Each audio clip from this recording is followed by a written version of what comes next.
തകർന്ന റോഡുകൾ നിങ്ങൾക്ക് സൗകര്യമുള്ളപ്പോൾ പണിയാമെന്നല്ല പറഞ്ഞിട്ടുള്ളത്. അതെ, തകർന്ന റോഡുകൾ അടിയന്തരമായിട്ട് തന്നെ പണിത് ഇത് ചെയ്യണം എന്നാണ് പറഞ്ഞിട്ടുള്ളത്, അല്ലേ? അതായത് അതിനൊരു ഹൈക്കോടതി ജഡ്ജിമെന്റ് ഉണ്ട്. ഓക്കെ. തകർന്ന റോഡുകൾ എന്ന് പറയുമ്പോൾ ഉണ്ടായിരുന്ന ഒരു റോഡാണല്ലോ തകരുന്നത്. അതെ, അപ്പൊ അത് മെയിൻ്റെനൻസ് ചെയ്യാൻ വേണ്ടിയിട്ടാണ് മെയിൻ്റെനൻസ് ഫണ്ട് തന്നെയാണ്. 10/5 എന്ന് പറയുന്ന സമയത്ത് എത്ര ഉദ്യോഗസ്ഥൻ കേരളത്തിലെ മുനിസിപ്പാലിറ്റികളിലോ പഞ്ചായത്തിലോ കോർപ്പറേഷനിലോ കൃത്യമായി കയറുന്നുണ്ടോ? നിങ്ങൾ ഉൾപ്പെടെ മറ്റേ പഞ്ചിങ് സംവിധാനം വന്നപ്പോൾ നിങ്ങൾ ഉൾപ്പെടെ പലരും സമരങ്ങൾ വരെ നടത്തിയിട്ടുണ്ട്, ഇല്ലേ? അതെന്തുകൊണ്ടാ?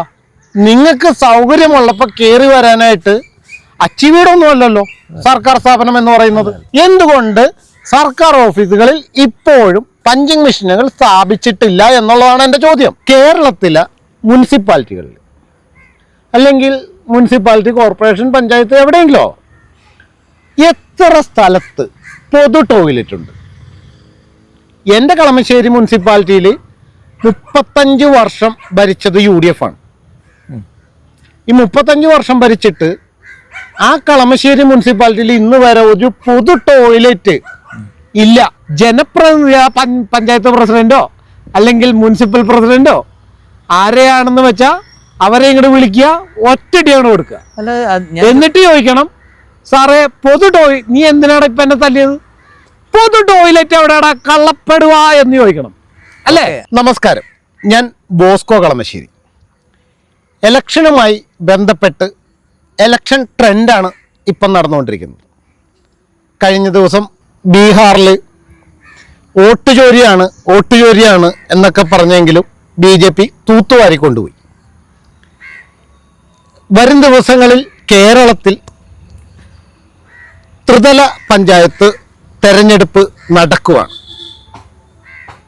കോൺഗ്രസിൽ വോട്ട് കിട്ടാത്തവർ CPM-ലും, CPM-ൽ വോട്ട് കിട്ടാത്തവർ കോൺഗ്രസിൽ വോട്ട് കിട്ടാത്തവർ ഇതിൽ രണ്ടിലും കിട്ടാത്തവർ BJP-ലും, ഇങ്ങനെ 3 രാഷ്ട്രീയ പാർട്ടികളിലേക്കും തെന്നിത്തെറിച്ച് കസേരകൾ നടത്തിക്കൊണ്ടിരിക്കുകയാണ്.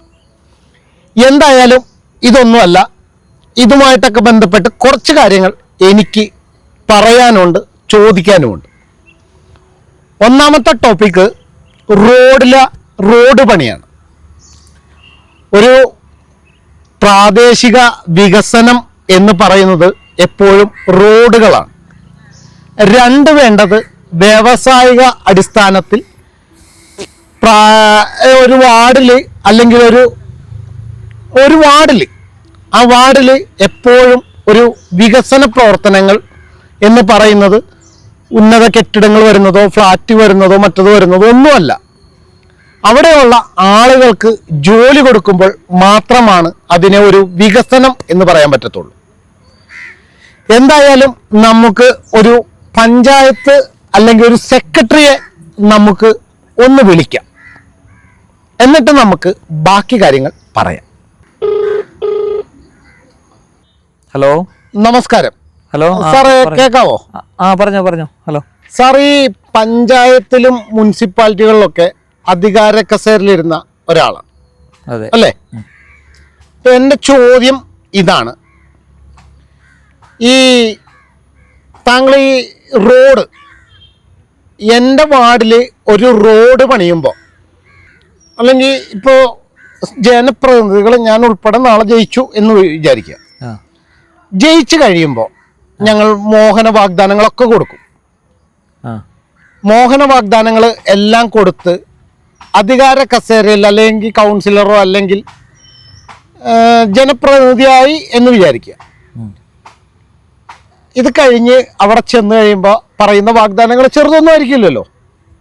കഴിഞ്ഞ തവണ ഭരിച്ചവർ തിരിഞ്ഞു പോലും നോക്കിയില്ല, ഞങ്ങൾ ശരിയാക്കി തരാം എന്നൊക്കെ ആയിരിക്കും എപ്പോഴും പറയുക.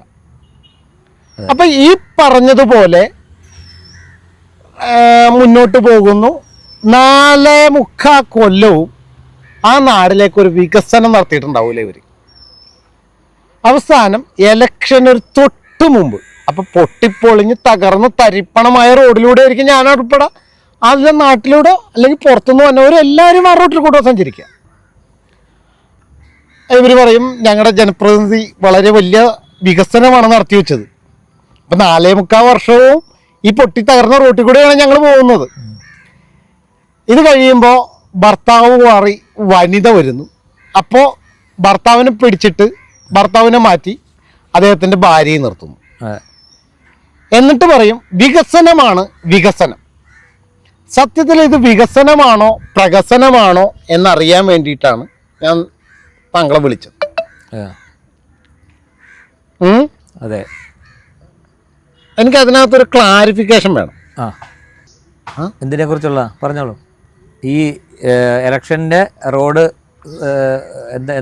എന്ത് വിഷയങ്ങളാണ്? ആൾക്കാർ നിൽക്കുന്നതിനെ കുറിച്ചാണോ, അതോ ഈ 4.25 കൊല്ലത്തിൽ ഏതെങ്കിലും വർക്ക് തീർക്കുന്നതിനെ കുറിച്ചാണോ?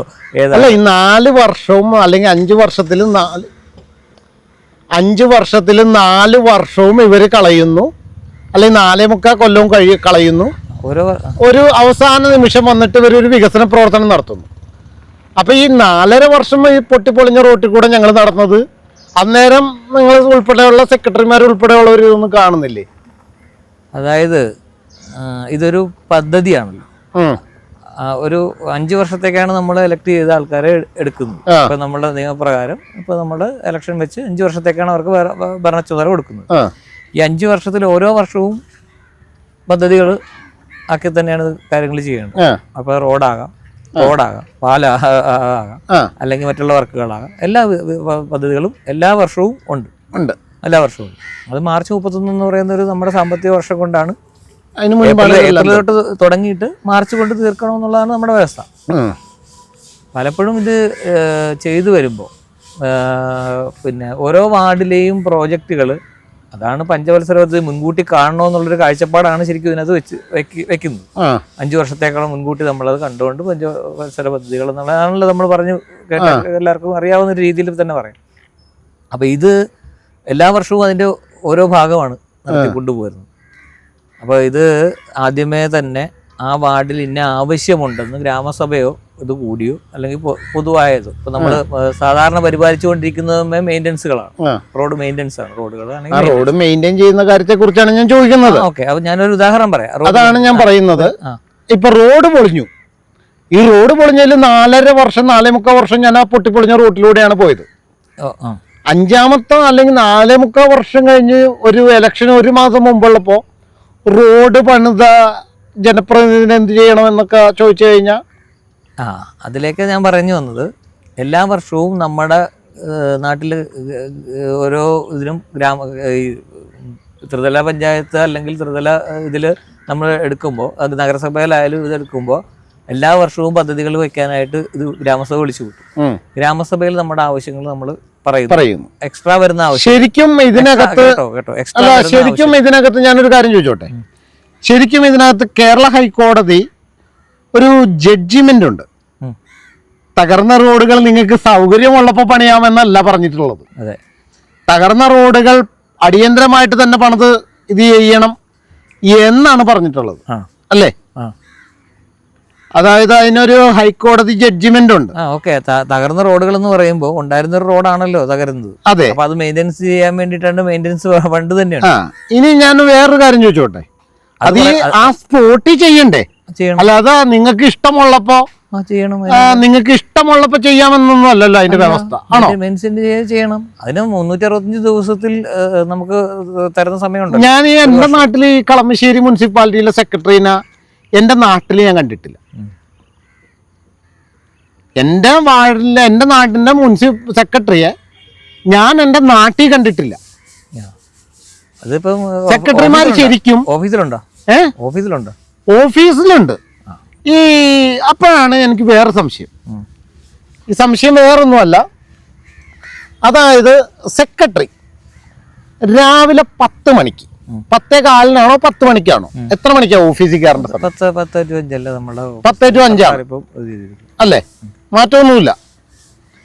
10 to 5 എന്ന് പറയുന്ന സമയത്ത് എത്ര ഉദ്യോഗസ്ഥൻ കേരളത്തിലെ മുനിസിപ്പാലിറ്റികളിലോ പഞ്ചായത്തിലോ കോർപ്പറേഷനിലോ കൃത്യമായി കയറുന്നുണ്ടോ? നിങ്ങൾ ഉൾപ്പെടെ മറ്റേ പഞ്ചിങ് സംവിധാനം വന്നപ്പോൾ നിങ്ങൾ ഉൾപ്പെടെ പലരും സമരങ്ങൾ വരെ നടത്തിയിട്ടുണ്ട്. ഇല്ലേ? അതെന്തുകൊണ്ടാ? നിങ്ങൾക്ക് സൗകര്യമുള്ളപ്പോൾ കയറി വരാനായിട്ട് അച്ചിവീടൊന്നും അല്ലല്ലോ സർക്കാർ സ്ഥാപനം എന്ന് പറയുന്നത്. എന്തുകൊണ്ട് സർക്കാർ ഓഫീസുകളിൽ ഇപ്പോഴും പഞ്ചിങ് മെഷീനുകൾ സ്ഥാപിച്ചിട്ടില്ല എന്നുള്ളതാണ് എൻ്റെ ചോദ്യം. അതിലേക്ക് പോകുന്നതിന് മുമ്പ്, അപ്പൊ നമ്മുടെ ടോപ്പിക്ക് അതിലേക്ക് പോകുന്നതിന് മുമ്പ് നമ്മൾ ആദ്യം പറഞ്ഞ ടോപ്പിക്കിലേക്ക് പോയിട്ട് നമുക്ക് പോയാൽ പോരെ? അല്ല, ഇതിനകത്താണല്ലോ ആദ്യം പറഞ്ഞത്. ആദ്യം ഉദ്യോഗസ്ഥന്റെ കൃത്യനിഷ്ഠത ഇവിടെ നിന്നാണല്ലോ തുടങ്ങുന്നത്. അതുകൊണ്ടാണല്ലോ ഞാൻ ആദ്യത്തെ ചോദ്യം ഇവിടെ നിന്ന് ചോദിക്കുന്നത്. അതിന് ഇന്റേണൽ വിജിലൻസ് എന്ന് പറയുന്ന പോലെ തന്നെ ഈ നഗരസഭകളിൽ തന്നെ അല്ലെങ്കിൽ ഗ്രാമപഞ്ചായത്തുകളിൽ തന്നെ പ്രസിഡന്റ് ഉൾപ്പെടെയുള്ള ഭരണ സംവിധാനങ്ങൾ നേരിട്ട് നിയന്ത്രിക്കുന്ന ഒരേ ഒരു സംവിധാനമുള്ള ഓഫീസ് ഈ പറയുന്ന തദ്ദേശ സ്വയംഭരണ സ്ഥാപനങ്ങൾ മാത്രമേ ഉള്ളൂ. അതെ, തെരഞ്ഞെടുക്കപ്പെട്ട ജനപ്രതിനിധികൾ. പിന്നെ സെക്രട്ടേറിയറ്റിലാണ്. സെക്രട്ടേറിയറ്റിലും ഇതിൽ നോക്കുന്നില്ല. പക്ഷെ സെക്രട്ടേറിയറ്റിലൊക്കെ വകുപ്പുകളിൽ സെക്രട്ടേറിയറ്റുകളിലെ വകുപ്പുകളിലോട്ട് അതിനേക്കാളും കൂടെ താഴെ, ഞാൻ പറഞ്ഞോട്ടെ, അതിനേക്കാളും കൂടെ താഴെ ഇവര് വരുന്നുണ്ടോ പോകുന്നുണ്ടോ എന്നും ഒക്കെ നോക്കാനും കൂടെ അല്ലെങ്കിൽ നടപടി എടുക്കാനും കൂടെ ബാധ്യസ്ഥപ്പെട്ടതാണ് ഈ പറയുന്ന സ്ഥാപനങ്ങളിലേക്ക് എടുക്കുന്നത് ജനപ്രതിനിധികൾക്കുള്ള ഇത്. മറ്റതുപോലെ അല്ല. വേറെ ഓഫീസിൽ, വേറെ ഏതെങ്കിലും സർക്കാർ ഓഫീസിൽ നിങ്ങൾ കണ്ടിട്ടുണ്ടോ ഇങ്ങനെ തിരഞ്ഞെടുക്കപ്പെട്ട ആൾക്കാർ ഇരിക്കുന്ന എവിടെയെങ്കിലും കണ്ടിട്ടുണ്ടോ? ഇല്ലല്ലോ. അപ്പം അവിടെ തുടങ്ങാം. അപ്പോൾ ഇതൊക്കെ ഒരു രാഷ്ട്രീയത്തിന്റെ ഭാഗമാണ് അല്ലേ? ഈ ഉദ്യോഗസ്ഥരിലും രാഷ്ട്രീയ എന്തുണ്ട് സംഘടനകളുണ്ട്. അപ്പോൾ ഒരു ഭരണം വരുമ്പോഴത്തേക്കും അവർക്ക് വേണ്ടപ്പെട്ടവരോ അല്ലെങ്കിൽ അവരുടെ നിയന്ത്രണത്തിലും ചൊൽപ്പടിയിലും മാത്രം നിൽക്കുന്നവരോ ആയിട്ടുള്ളവരെ ഒരു പറ്റത്തെ അങ്ങോട്ട് വെക്കുന്നൊരു നിലപാടുണ്ട്. അതൊരു പക്ഷേ നിങ്ങൾക്ക് രണ്ടു കൂട്ടർക്കും അങ്ങോട്ടും ഇങ്ങോട്ടും ഒന്നും മിണ്ടാൻ മേലാത്ത ഒരു സമവായത്തിൽ ഇങ്ങനെ അങ്ങോട്ട് പോയിക്കൊണ്ടിരിക്കുന്നത് കൊണ്ടാകാം അങ്ങനെ നടക്കുന്നത്. അല്ലെങ്കിൽ പിന്നെ അങ്ങനെയല്ലല്ലോ നിങ്ങളെ. അല്ല, അപ്പൊ ഈ ശരിക്കും ഈ എല്ലാ വർഷവും റോഡ് പൊളിഞ്ഞ ഇതിനകത്ത് നിങ്ങൾക്ക് സാമ്പത്തിക മുനിസിപ്പാലിറ്റിക്ക് ഒരു കണക്ക് വെച്ച് എഴുതിയെടുക്കുന്ന ഒരു സമ്പ്രദായം ഉണ്ട്. അല്ല, എഴുതിയെടുക്കുന്നതല്ല, സർക്കാർ മെയിൻ്റനൻസ്, റോഡ് മെയിൻ്റനൻസ് കൊടുക്കുന്നുണ്ട്. അതായത് പാരമ്പര്യമായിട്ടുണ്ടായിരുന്നതിനെ നമ്മൾ നിലനിർത്തിക്കൊണ്ടുപോകാൻ വേണ്ടി പൊളിഞ്ഞു കിടക്കുന്ന റോഡുകൾ, അത് റോഡ് മെയിൻ്റനൻസ് അല്ല, റോഡാണ് റോഡ് മെയിൻ്റനൻസ്. അപ്പൊ ഇതിനകത്ത് എനിക്കുള്ള കെട്ടിടങ്ങൾക്ക് ഇതിന് കൊടുക്കുന്നുണ്ട്. അപ്പൊ അതിനൊക്കെ പുതിയത് പണിയാനും മാത്രമേ പ്ലാൻ എടുത്തിട്ട് നമുക്ക് ബാക്കിയുള്ളതിനൊക്കെ കൃത്യമായിട്ട് മെയിൻറ്റെയിൻ ചെയ്യാൻ ഫണ്ടുണ്ട്. അത് നിങ്ങൾ ഇട്ടുകൊണ്ടിരിക്കുന്ന ഒരു ഷർട്ടിന്റെ എവിടെയെങ്കിലും ഒരു ബട്ടൺസ് വിട്ടുപോയി കഴിഞ്ഞാൽ പിടിപ്പിക്കാനുള്ളത് നിങ്ങൾക്ക് പിന്നെ പ്രത്യേകിച്ച് പറയേണ്ട കാര്യമുണ്ടോ? അത് ശരിയാ. അപ്പൊ ഫണ്ടുണ്ട്. നിങ്ങളുടെ വയറിന്റെ ഭാഗമാണെങ്കിൽ പോലും അതിനാണ് നമ്മൾ ജനപ്രതിനിധികളെ യഥാർത്ഥത്തിൽ തെരഞ്ഞെടുത്ത് വിടുന്നത്. സംശയിക്കേണ്ട കാര്യം എന്തിനും ഈ ഏറ്റവും കാര്യങ്ങൾ അവിടെ നിയന്ത്രിക്കാൻ.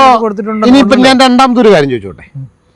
കേരളത്തിലെ മുനിസിപ്പാലിറ്റികളിൽ അല്ലെങ്കിൽ മുനിസിപ്പാലിറ്റി, കോർപ്പറേഷൻ, പഞ്ചായത്ത് എവിടെയെങ്കിലോ എത്ര സ്ഥലത്ത് പൊതു ടോയ്ലറ്റ് ഉണ്ട്? എൻ്റെ കളമശ്ശേരി മുനിസിപ്പാലിറ്റിയിൽ 35 വർഷം ഭരിച്ചത് UDF ആണ്. ഈ 35 വർഷം ഭരിച്ചിട്ട് ആ കളമശ്ശേരി മുനിസിപ്പാലിറ്റിയിൽ ഇന്ന് വരെ ഒരു പൊതു ടോയ്ലറ്റ് ഇല്ല. അത് പല സ്ഥലങ്ങളിലും ചെല്ലുമ്പോൾ ഉള്ള ബുദ്ധിമുട്ടാണ്. ഇപ്പോൾ ഞാൻ എൻ്റെ സ്വഭാവത്തിന് ഞാൻ സാധാരണഗതി ചെയ്യുക ആ സെക്രട്ടറിയുടെ കരണക്കുറ്റി നോക്കി അടിക്കലാണ് എൻ്റെ പണി. പക്ഷെ അത് കൊടുക്കേണ്ടത് തന്നെയാണ് ആ പണി. ശരിക്കും പറഞ്ഞാൽ കരണക്കുറ്റി നോക്കിയിട്ട് പൊതു ടോയ്ലറ്റ് ഇല്ലാത്ത പഞ്ചായത്തുകളിലെ ആദ്യം പ്രസിഡന്റിന്റെ കരണക്കുറ്റിക്ക് അടിക്കണം. കാരണം സെക്രട്ടറിമാരും ബാക്കിയുള്ളവരും മാറി മാറി മാറി ഭരിക്കും. സെക്രട്ടറിമാര് നിങ്ങൾക്ക് സെക്രട്ടറിമാര് മാറി മാറി മാറി വരും. അവര് കഴിവേടുള്ളവരാണെങ്കിൽ മാറ്റാനുള്ള കൂടെ ഏറ്റവും കൂടുതൽ അഴിമതി നടത്തുന്നവരാണെങ്കിൽ കൂടെ നിർത്തും ഒക്കെ ചെയ്യും. പക്ഷെ ജനപ്രതിനിധികൾ ആ നാട്ടിലുള്ളവരാണ്. അതെ അല്ലേ? അതെ. ശരിക്കും പറഞ്ഞ ജനപ്രതിനിധി പഞ്ചായത്ത് പ്രസിഡന്റോ അല്ലെങ്കിൽ മുനിസിപ്പൽ പ്രസിഡന്റോ ആരെയാണെന്ന് വെച്ചാൽ അവരെ ഇങ്ങോട്ട് വിളിക്കുക, ഒറ്റടിയാണ് കൊടുക്കുക. എന്നിട്ട് ചോദിക്കണം, സാറേ നീ എന്തിനാണ് ഇപ്പൊ എന്നെ തല്ലിയത്? പൊതു ടോയ്ലറ്റ് എവിടെയാടാ കള്ളപ്പെടുക എന്ന് ചോദിക്കണം. അല്ലേ? അത് ഞാൻ പറഞ്ഞുതരാം. അതാണ് ഞാൻ ചോദിച്ചത്. അതായത് ആദ്യം തല്ലേണ്ടത് പഞ്ചായത്ത് ഭരിക്കുന്ന അതിന്റെ ചെയർമാനെയോ അല്ലെങ്കിൽ ചെയർപേഴ്സണെയോ ആവണ്ടേ?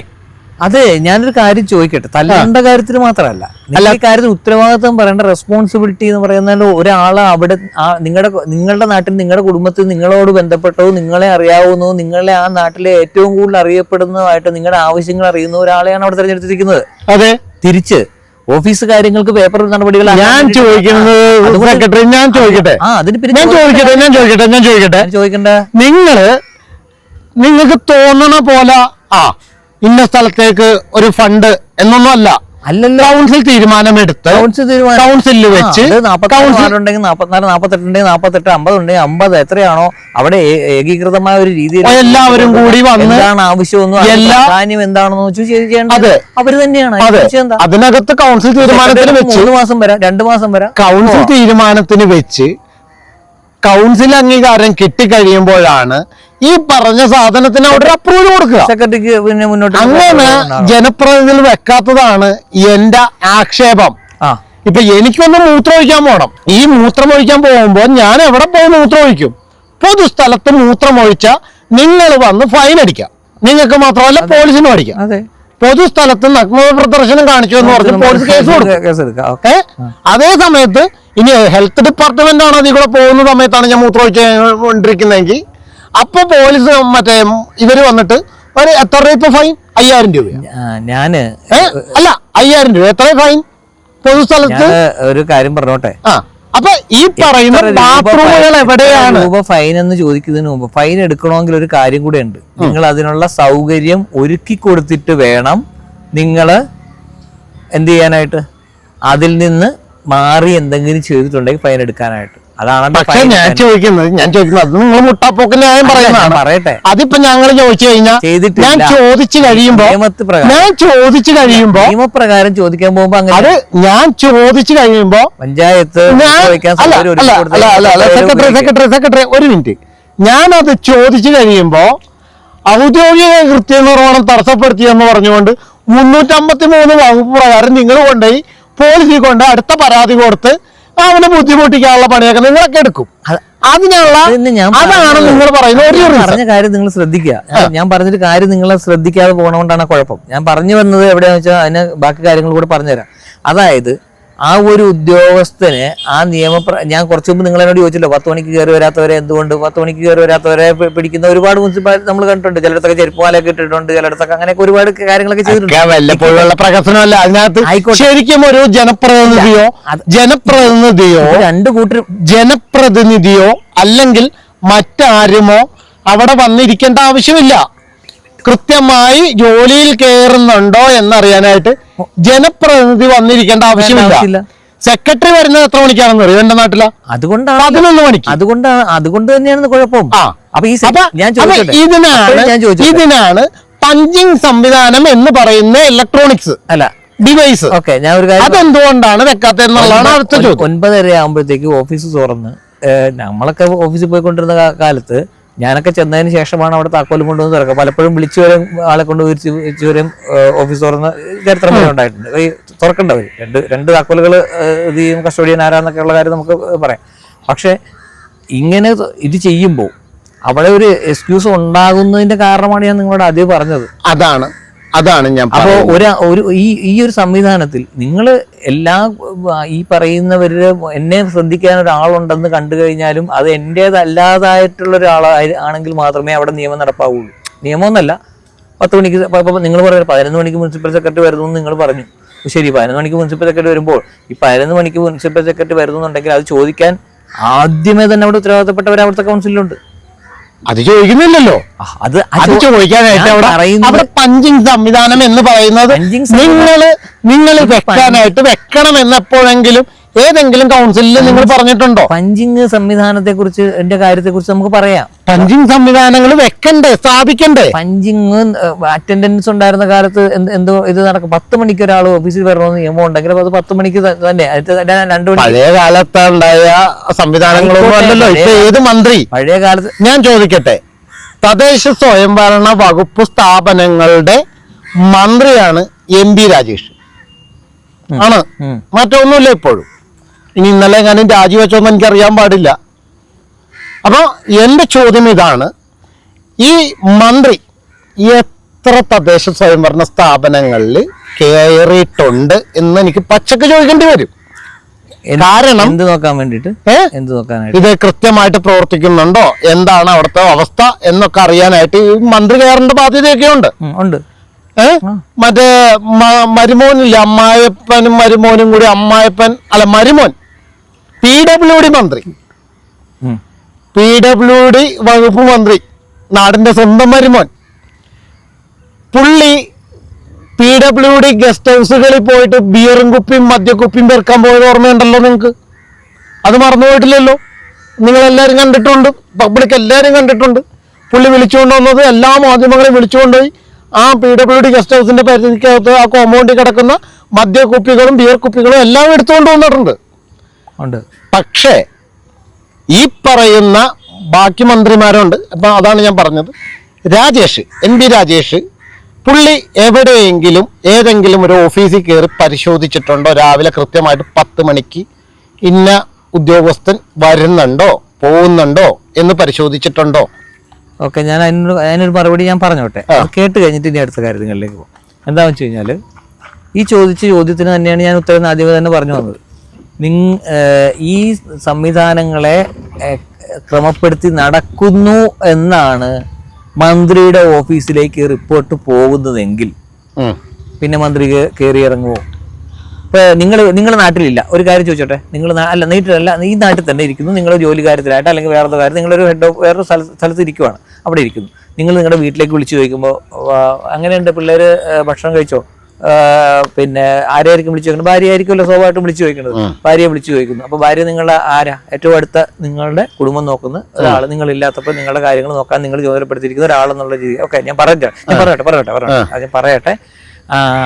അപ്പോൾ അത് കേട്ടിട്ട് നോക്കത്. അപ്പോൾ ആളെ വിളിച്ച് ചോദിക്കുമ്പോൾ ആളെന്ത് പറയുന്നു? ആ ചേട്ടാ പിള്ളേർ ഭക്ഷണം കഴിച്ചു, കിടന്ന്, അല്ലെങ്കിൽ പഠിച്ചോ അവർ പഠിക്കാനുള്ള പഠിച്ചു, മാർക്കൊക്കെ എങ്ങനെയുണ്ട്? നല്ല മാർക്കൊക്കെയാണ്, നല്ല ഉഗ്ര മാർക്കാണ്, നല്ല പ്രോഗ്രസ് ഇതാണ്, ഞാനതൊക്കെ ഒപ്പിട്ട് കൊടുത്ത് വായിച്ചു നോക്കി എല്ലാം റെഡിയാണ്, ഓക്കെ ആണെന്ന് പറഞ്ഞു കഴിഞ്ഞാൽ മന്ത്രി സ്വാഭാവികമായിട്ടും എന്ത് ചിന്തിക്കും? മന്ത്രിക്ക് വേറൊരു പുനർചിന്തന ഇല്ല. മന്ത്രി ഇത് നമ്മുടെ ആൾക്കാരാണല്ലോ, അപ്പോൾ അവിടുന്ന് ആ റിപ്പോർട്ട് പോകുന്നു. റോഡ് എങ്ങനെയുണ്ടെന്ന് ചോദിക്കുമ്പോൾ റോഡൊക്കെ ഇവിടെ ശരിയാണ്, നമ്മളിപ്പോൾ അതിന്റെ എസ്റ്റിമേറ്റ് എടുത്തു കഴിഞ്ഞു, എല്ലാം റെഡിയാക്കിയിരിക്കുന്നു എന്ന് പറയുമ്പോഴത്തേക്കും മന്ത്രി എന്ത് ചിന്തിക്കും? അപ്പൊ ഞാൻ ചോദിക്കട്ടെ, ഞാനൊരു കാര്യം ചോദിക്കട്ടെ. അപ്പൊ അങ്ങനെയാണെങ്കിൽ ഈ P രാജീവ് അങ്ങനെ, അതുകൊണ്ടാണല്ലോ ഞാൻ പറയുന്നത്, P രാജീവ് LSGD പ്രിൻസിപ്പൽ സെക്രട്ടറിയെയും പ്രിൻസിപ്പൽ ഡയറക്ടറെയും കഴിഞ്ഞ ഒരു 4 മാസം മുമ്പ് 6-ാം മാസത്തില് ജൂൺ മാസത്തില് മന്ത്രി രാജീവ് LSGDയുടെ ഓഫീസിൽ പോയി ഉദ്യോഗസ്ഥരെ ചീത്ത വിളിച്ചത് കളമശ്ശേരി മുനിസിപ്പാലിറ്റിയിലെ അഴിമതികൾ കൊണ്ട് തന്നെയാണ്. എന്നിട്ട് ഇന്റേണൽ വിജിലൻസിനൊക്കെ വിട്ട് പല ഫയലുകളും പിടിച്ചെടുക്കുകയൊക്കെ ചെയ്തിട്ടുണ്ട്. ഞാൻ ചോദിക്കുന്നത്, പഞ്ചിങ് സംവിധാനങ്ങൾ ഇപ്പോഴും സ്ഥാപിച്ചിട്ടില്ല എന്ന് മന്ത്രിക്ക് അറിയാൻ പാടില്ലായൊന്നുമില്ല. എന്തുകൊണ്ട് പിന്നെ മന്ത്രി ഈ പറയുന്ന കൃത്യമായിട്ട് 10 മണിക്ക് ഓഫീസിൽ കയറുന്നില്ല എന്ന് പരിശോധിക്കാൻ എപ്പോഴൊന്നും വരാത്തത് എന്തുകൊണ്ട്? പഞ്ചിങ് ഇല്ലേലും കാര്യങ്ങൾ കൃത്യമായിട്ട് നടന്നു പോകുന്നുണ്ട് എന്നുള്ള കൊണ്ടായിരിക്കും, അവിടെ നടക്കുന്നുണ്ട്. പിന്നെ പോകേണ്ട കാര്യമുണ്ട്. ഞാനൊരു കാര്യം പറഞ്ഞല്ലോ, നിങ്ങളുടെ കുട്ടി ഭക്ഷണം കഴിച്ചോ എന്ന് ചോദിച്ചപ്പോ ഭാര്യ പറഞ്ഞു ആ ചേട്ടാ നിങ്ങളൊക്കെ തന്നെയാണല്ലോ അതിന് റിപ്പോർട്ട് കൊടുക്കേണ്ടത്. അത് തന്നെയല്ലേ ഞാൻ പറഞ്ഞത്. അത്തരത്തിലുള്ള ആൾക്കാർ അവിടെ ഉണ്ടെങ്കിൽ, നിങ്ങൾ ഏൽപ്പിച്ചിരിക്കുന്ന ആൾക്കാർ ഇതാണ് പറയണമെങ്കിൽ പിന്നെ മന്ത്രിയെ ഇത് പറഞ്ഞിട്ട് കാര്യമുണ്ടോ? ഒരു കാര്യം കൂടി തീരുമാനിക്കാം.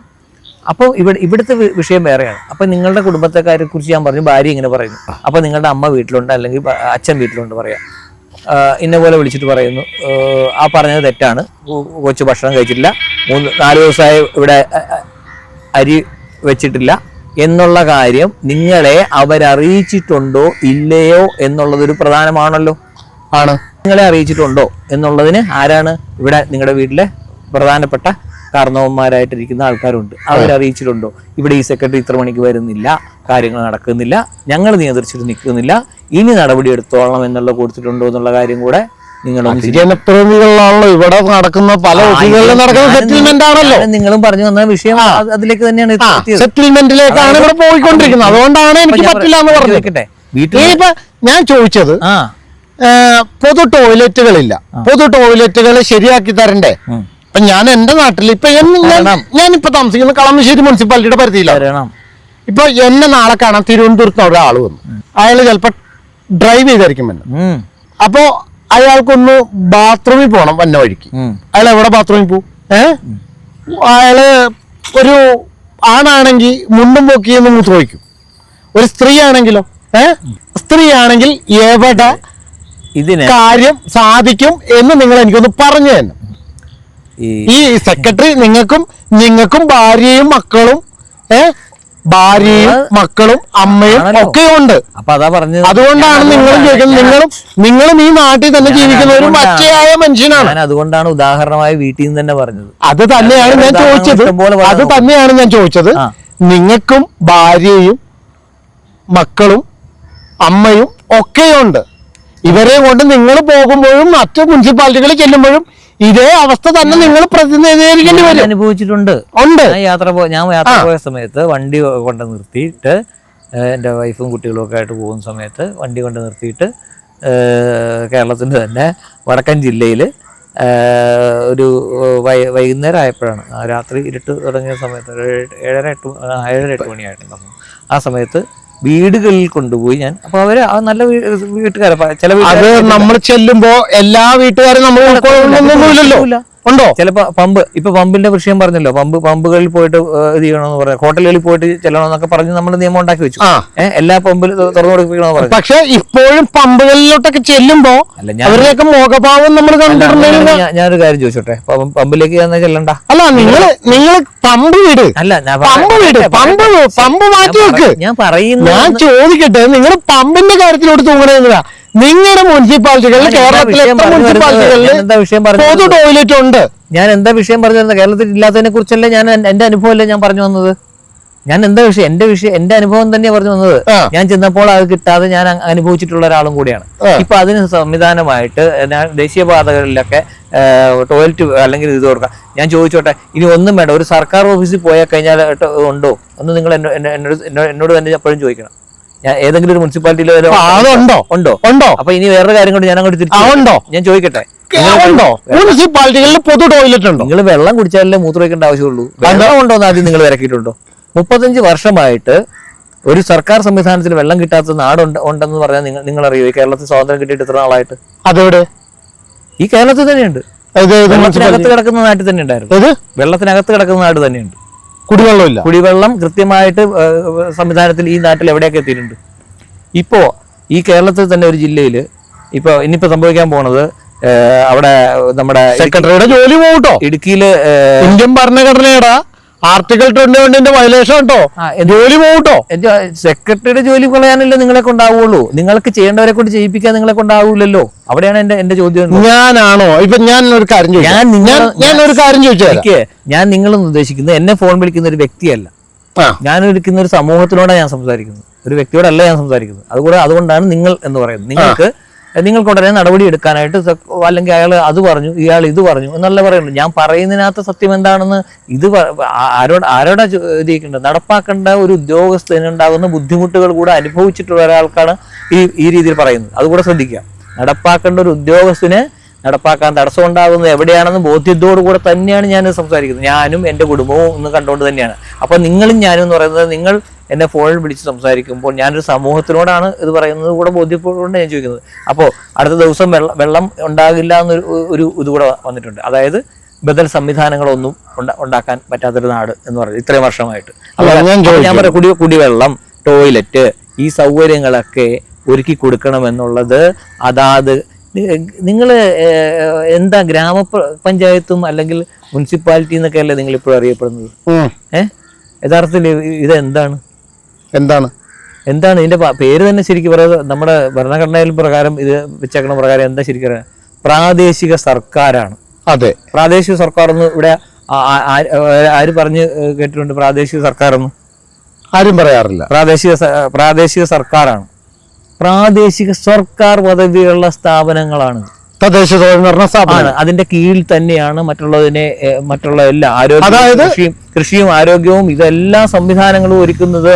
എല്ലാം റോഡ് ഉൾപ്പെടെ, അതായത് PWD അല്ലെങ്കിൽ നാഷണൽ ഹൈവേ റോഡുകളുടെ ഒഴിച്ച് തദ്ദേശ സ്വയംഭരണ സ്ഥാപനങ്ങൾക്ക് വിട്ടുകിട്ടിയിട്ടുള്ള റോഡുകളിലൊക്കെ മെയിൻ്റെനൻസ് ചെയ്യേണ്ടതും നിങ്ങൾ പറഞ്ഞു വന്ന റോഡും കുഴി നികത്തേണ്ടതും ആ സമയാസമയത്ത് നിങ്ങളുടെ ഷർട്ടിന്റെ ബട്ടൺ പൊട്ടിപ്പോയാൽ പകരം ഒരു ബട്ടൺ വെച്ച് പിടിപ്പിക്കാനുള്ള കാശ് നിങ്ങൾക്ക് പോക്കറ്റിൽ കിടപ്പുണ്ടെങ്കിൽ അല്ലെങ്കിൽ അത് ചോദിച്ച് മേടിച്ച് കൊണ്ടുവന്നിട്ട് അച്ഛാ എൻ്റെ ഷർട്ടിന്റെ ബട്ടൺ പൊട്ടിപ്പോയിരിക്കുകയാണ്, അവിടെ ഉടനെ തന്നെ മാറ്റണം, അല്ലെങ്കിൽ എനിക്ക് പുറത്തേക്ക് പോകാൻ പറ്റൂല, നാട്ടുകാരുടെ മുമ്പിൽ മാന്യതയോടെ നടക്കേണ്ടത് ഉത്തരവാദിത്തമാണ്, ഞാൻ നടന്നില്ല എങ്കിൽ ഞാൻ അച്ഛൻ്റെ മകനാണ് പോകണമെന്നുള്ള ഇത് പറയും എന്നുള്ളൊരു കാര്യം നിങ്ങൾക്ക് ബോധ്യമായോ? അപ്പൊ ഇതുണ്ടെന്നുള്ള കാര്യം അതാണ് ഞാൻ ബട്ടൺ ഉദാഹരണം പറഞ്ഞത്. നിങ്ങളുടെ മക്കള് അല്ലെങ്കിൽ നിങ്ങളുടെ മക്കള് നല്ലൊരു ഷർട്ട് മേടിച്ചിട്ട് ബട്ടൺ തുറന്നിട്ട് കീറി പൊട്ടി പോയി നടന്നു കഴിഞ്ഞാൽ അത് നിങ്ങൾക്ക് തോന്നുമ്പോൾ ഇത് പിടിപ്പിച്ചിട്ട് കാര്യമില്ല, ബാക്കി ബട്ടൺ കൂടെ തൊട്ട് പോകും. അപ്പോഴത്തേക്ക് ഒരെണ്ണം പിടിപ്പിച്ച് വരുമ്പോഴത്തേക്കും മറ്റു താഴെ വിട്ടു പോകും. അതായത് സമയത്ത് മെയിൻ്റെനൻസ് ചെയ്യാനായിട്ട് മെയിൻ്റെനൻസ് ഫണ്ട് കൊടുക്കുന്നുണ്ട്. അത് ചോദിച്ചു മേടിക്കാനാണ് നിങ്ങൾക്ക് വോയിസ് ഉള്ളത്. ഒരു സെക്രട്ടറിക്ക് ഒരിക്കലും ചോദിച്ചു മേടിക്കാനാണ്. നിങ്ങൾക്ക് പ്രമേയങ്ങൾ പാസ്സാക്കി ഗ്രാമസഭയുടെ അതും ജനാധിപത്യ പ്രാദേശിക സർക്കാരിന് കൊടുത്തിരിക്കുന്നത് ആരാ? ഈ പറയുന്ന നിങ്ങളുടെ നാട്ടിലെ ജനങ്ങളൊക്കെ തന്നെ. നിങ്ങൾ എത്ര പേര് പോയിരുന്നിട്ട് ഇതിനെ കുറിച്ച് ഇത് പറഞ്ഞു? ഞാൻ കൃത്യമായിട്ട് പോകാറുണ്ട്. താങ്കൾ പോകുന്നുണ്ടായിരിക്കും. മറ്റുള്ളവരുടെ കാര്യത്തെ കുറിച്ചാണ് ഞാൻ ചോദിക്കുന്നത്. ഇവിടെ ഇപ്പോഴും ഗ്രാമസഭ നടക്കുന്ന എന്തിനാണ്, വാർഡ് സഭ നടക്കുന്ന എന്തിനാണെന്ന് കേരളത്തില് എത്ര പേരുണ്ട്? അറിയാവുന്ന എത്ര പേരുണ്ട്? ഒട്ടുമിക്കവർക്കും അറിയില്ല എന്താണ് അതിന്റെ പ്രാധാന്യം എന്ന് പോലും അറിയില്ല. സ്വന്തം സത്യത്തില് 1900 ഒരു സ്വന്തം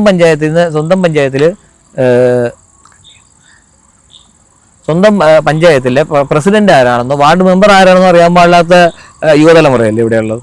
എനിക്ക് അനുഭവമുണ്ട്. എന്തായാലും ഈ റോഡ് കൃത്യമായിട്ട് പണിയാൻ ഫണ്ടുണ്ട് ചെയ്യണം. അത് കൃത്യമായിട്ട് മെയിൻറ്റെയിൻ ചെയ്ത് പോകാൻ ബാധ്യതയുണ്ട്. ഗവൺമെന്റ് ഓർഡർ ഉണ്ട്. അതുകൊണ്ട് നിങ്ങൾ അത് കൃത്യമായിട്ട് പരിപാലിക്കാൻ തയ്യാറാണ്. കൃത്യമായി ജനപ്രതിനിധികൾ ചോദിക്കാത്തത് കൊണ്ട് മാത്രമായിരിക്കണം, അല്ലെങ്കിൽ ജനപ്രതിനിധികൾ ചോദിക്കാത്തത് കൊണ്ടാണ് നിങ്ങളെ ഫണ്ട് അനുവദിക്കാത്തത്. അല്ല, അവിടെ അതിനനുസരിച്ചുള്ള എഞ്ചിനീയർ വിഭാഗം പ്രത്യേകമുണ്ട്. അതാണ് ഏറ്റവും വലിയ രസം. അല്ല, അതിന്റെ ജില്ലക്കല്ല കൊടുത്തിരിക്കുന്നത്. അതെനിക്ക് മനസ്സിലായി, സെക്രട്ടറി പറഞ്ഞത് എനിക്ക് മനസ്സിലായി. ഞാൻ ചോദിച്ചത് ഇത് യഥാസമയം കൃത്യമായി ജനപ്രതിനിധികൾ വന്ന് ചോദിക്കാത്തത് കൊണ്ടാണ് നിങ്ങൾ ഈ ഫണ്ട് അനുവദിക്കാത്തത്, അല്ലെങ്കിൽ അത് പരിപാലിക്കാത്തത് ഈ ഒരൊറ്റ കാരണം കൊണ്ടായിരിക്കണം. നിങ്ങളെന്നല്ല ആ റോഡിന് ഫണ്ട് വെച്ചിട്ടുണ്ടെങ്കിൽ, അത് മെയിൻ്റെനൻസ് ചെയ്യാൻ ഫണ്ട് വെച്ചിട്ടുണ്ടെങ്കിൽ ആ ഫണ്ട് നമ്മൾ അതെടുത്ത് ഈ അലോക്കേഷനാണ് ഇതിനാണ് കൊടുക്കണം. ഇന്ന വകുപ്പിലെന്ന് പറഞ്ഞാൽ കൊടുക്കണം. കൃഷിക്ക്, മൃഗസംരക്ഷണത്തിന്, റോഡ് നന്നാക്കാൻ എന്നൊക്കെ പറഞ്ഞാണ് ഫണ്ട് കൊടുക്കുന്നത്. അപ്പൊ അത് എവിടെ വേണമെന്നും അടിയന്തരമായിട്ട് വേണമെന്നും എടുക്കുന്നത് കൗൺസിലാണ് തീരുമാനിക്കുന്നത്. ആ കൗൺസിലില് എന്റെ ജനപ്രതിനിധി അല്ലെങ്കിൽ ഞാൻ ഇവിടെ നിന്ന് ജയിപ്പിച്ചു വിടുന്ന, അല്ലെങ്കിൽ എന്നെ ഇപ്പൊ ജയിപ്പിച്ചു വിട്ട് കഴിഞ്ഞാൽ ഞാൻ വന്ന് ചോദിക്കണം, എന്റെ വാർഡിലെ റോഡിന്റെ ഇന്ന റോഡ് പൊളിഞ്ഞു കിടക്കുവാണ്, ഇത് അടിയന്തരമായിട്ട് ചെയ്യണം എന്ന് പറയേണ്ടത് ഞാൻ തന്നെയാണ്. വാർഡിൽ നിന്ന് നിർദ്ദേശം എടുക്കണം, ജനപ്രതിനിധികൾ നിർദ്ദേശം എടുക്കണം, അത് കൗൺസിൽ അംഗീകരിക്കണം. കൗൺസിൽ അംഗീകരിച്ചത് തീരുമാനമാക്കിയിട്ട് അത് സാങ്ഷൻ ആക്കിയിട്ട് അതിന്റെ പ്രകാരമുള്ള അംഗീകാരം കിട്ടിയതിന് ശേഷം അത് എയ്ക്ക് കൊടുത്ത് അത് ചെയ്യിപ്പിക്കേണ്ട ഉത്തരവാദിത്വം തൊട്ടാണ് സെക്രട്ടറിയുടെ ഭാഗത്തേക്ക് വരുന്നത്. അപ്പൊ ആദ്യം ചെയ്യേണ്ടത് ജനപ്രതിനിധികൾ തന്നെയാണ്, ജനകീയ കാര്യം തന്നെയാണ്. അപ്പൊ അതാണ് നിങ്ങൾ നേരത്തെ പറഞ്ഞത്, ഷർട്ടിന്റെ ഒരു ബട്ടൺ പൊട്ടിപ്പോയി കഴിഞ്ഞാൽ അപ്പൊ ചോദിക്കേണ്ടത് ഞാൻ തുണി കൊടുത്തുകൊണ്ട് വെക്കണോ, തുണി കൊടുത്തു നിൽക്കണോ എന്ന് ചോദിക്കേണ്ട ബാധ്യത. അപ്പോഴാണ് കൈ പൈസ ഉണ്ടോന്ന് ആദ്യം ഒരു ചോദ്യം വരും. കാരണം കളമശ്ശേരി മുനിസിപ്പാലിറ്റിയെ സംബന്ധിച്ച് കളമശ്ശേരി മുനിസിപ്പാലിറ്റി എന്ന് പറയുന്നത് ഏറ്റവും വരുമാനത്തിന്റെ കാര്യത്തിൽ ഏറ്റവും ഉന്നത നിലയിൽ നിൽക്കുന്ന രണ്ടാമത്തെ മുനിസിപ്പാലിറ്റിയാണ് കേരളത്തിലെ. ആ മുനിസിപ്പാലിറ്റിയുടെ കാര്യം ഫണ്ടില്ല എന്ന് നിങ്ങൾക്ക് ഒരിക്കലും പറയാൻ പറ്റത്തില്ല. അല്ല, മുനിസിപ്പാലിറ്റി അത് കളക്ടർ അടക്കം LSTDയുടെ പ്രിൻസിപ്പൽ സെക്രട്ടറി അടക്കം എല്ലാവരും കൃത്യമായിട്ട് പറഞ്ഞിട്ടുള്ളതാണ് സർക്കാർ. അപ്പൊ ഞാൻ ചോദിക്കുന്നത് ഇത് ഒന്നാമത്തെ കാര്യം. രണ്ടാമത്തെ കാര്യം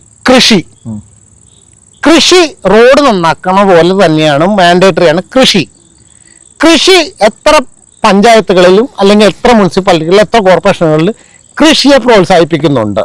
കൃഷിയെ സ്ഥലം ഉണ്ടെങ്കിൽ പ്രോത്സാഹിപ്പിക്കേണ്ട ആവശ്യമില്ല. പാടം നികത്തി കൊടുക്കാൻ ഒരു ബുദ്ധിമുട്ടുമില്ലല്ലോ. ഇല്ല. നിങ്ങളുടെ പഞ്ചായത്ത് പ്രസിഡന്റ് അല്ലെങ്കിൽ നിങ്ങളുടെ മുനിസിപ്പൽ പ്രസിഡന്റ് അല്ലെങ്കിൽ ചെയർമാൻ അടങ്ങുന്ന കൃഷി വകുപ്പിന്റെ പ്രാദേശിക കൃഷി വികസന സമിതിയുടെ കമ്മിറ്റിയിൽ കൊണ്ട് 3 കർഷകർ വേണം എന്നതാണ് പ്രശ്നം. പക്ഷെ യഥാർത്ഥത്തിൽ ഈ 3 കർഷകരും 3 രാഷ്ട്രീയ പാർട്ടികളുടെ പ്രതിനിധികളാണ്. ഇതെല്ലാം അവിടെ ഉണ്ടെന്നേ. എന്നിട്ട് ഇവരെല്ലാവരും കൂടി ഇരുന്നിട്ട് അപ്പം പരിവർത്തനം ചെയ്ത് അങ്ങോട്ട് കൊടുക്കുമ്പോൾ നിങ്ങളുടെ നഗരസഭയിൽ അല്ലെങ്കിൽ ഇവിടെ മുനിസിപ്പാലിറ്റിയിൽ കൃഷി ഓഫീസർ ഇല്ലേ? കൃഷി ഓഫീസർ ഉണ്ടല്ലോ. കൃഷി ഓഫീസറെ കാണണേ ഈ പുണ്യം ചെയ്യണം. പ്രാദേശിക സമിതിയില്ലേ ഉണ്ടല്ലോ, അവരല്ലേ ഇത് കൊടുക്കണ്ട, ഇന്ന പാടത്ത് അല്ലെങ്കിൽ ഇന്ന സ്ഥലത്ത് കൃഷി ഇറക്കണം, അല്ല അതിന് വേണ്ട സൗകര്യങ്ങൾ ചെയ്ത് കൊടുക്കണം, അവിടെ ഇത്ര കൃഷിക്കാരുണ്ട്, അവർക്ക് വേണ്ട സബ്സിഡികളോ എന്താ വെച്ച കാര്യങ്ങൾ ചെയ്തു കൊടുക്കണം, അവിടെ നികത്തി കഴിഞ്ഞാൽ ഇന്ന പോലെ സംഭവിക്കും, അല്ല അങ്ങോട്ടുള്ള ജലം കിട്ടുന്നില്ല, കനാലുകൾ ഇല്ല എങ്കിൽ അത് കൃഷി അവിടെ മുടങ്ങിപ്പോവും എന്ന് പറയാൻ കൂടെ ബാധ്യതപ്പെട്ടവരാണ് പ്രാദേശികമായിട്ടുള്ള ജനങ്ങൾ.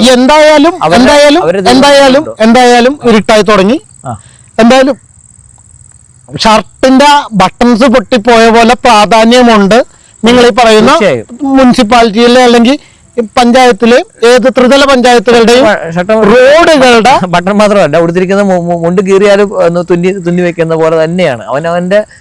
അപ്പൊ ഈ പ്രാധാന്യത്തോടു കൂടി തന്നെ റോഡ് പൊട്ടിപ്പൊളിഞ്ഞാൽ ജനപ്രതിനിധി വന്ന് ചോദിച്ചാൽ ആ റോഡുകൾ നന്നാക്കി കൊടുക്കാൻ ബാധ്യത നിങ്ങളിലുണ്ട്. അത് നന്നാക്കി തരാൻ ജനപ്രതിനിധി വന്ന് ചോദിച്ചാൽ അവിടെയും നിങ്ങളിൽ നിന്നല്ല, ഫണ്ട് കൊടുത്തിരിക്കുന്നവര് തന്നെ, ആ ജനപ്രതിനിധി ഉൾപ്പെടെയാണ് ഈ ഫണ്ട് പാസ്സാക്കുന്നത്.